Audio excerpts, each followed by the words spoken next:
ibalin ni mama. Iyan ako usap na nagtinuga. Kaiin ako magkungod. So, kami po makuha po sa nang ni grabe na ulog na namamatian ng buta. Isiman po ka na kadakulan. Gaon na talaga si nanay magpayaba.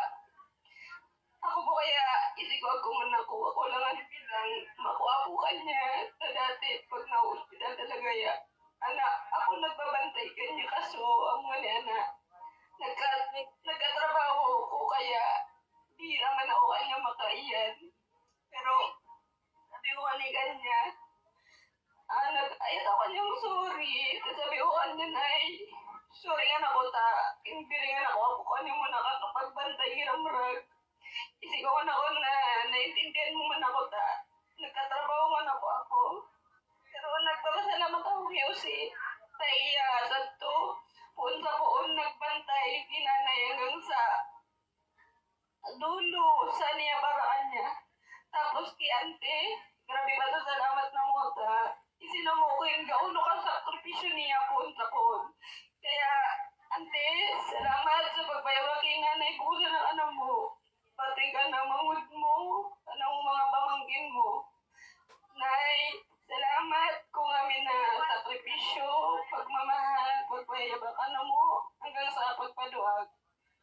Isi kong happy naman ikapinsari kang uwan, ang wanian sabi na mo na, mas maray naman na araw ka sa kamutangan kisa, papagparabayad na mo na, nagpara, ingab-ingab yata, lang kulog po talaga sa buot na nababayad mo na halos, nagagaw, hiningay na to, hospital na halos, gusto pa man niya maglaban, pero ang mga to sabi, di rin naman ganun niya kaya.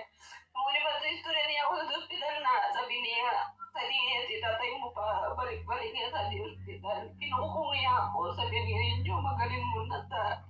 Ako ba, magiging ako magaling. Ang mga iba ko, Arminian, di sabi na, inulat niya si mama. Kaya tawag, di ba pa talaga nakauli. Para pipilit niya mag-uli. Gusto niya mag-uli talaga, para kuha niya na, mag-uli na nga kita. Pero gusto niya uli ang yun yung sabi niya, sabi nga ni ko na yung mama mag-uli ka to. Udaman ko sa si mama, kaya, pasensya na po kin. Udasan si mama, pero sa limang po kami mga igin na, para kanya. Salamat po sa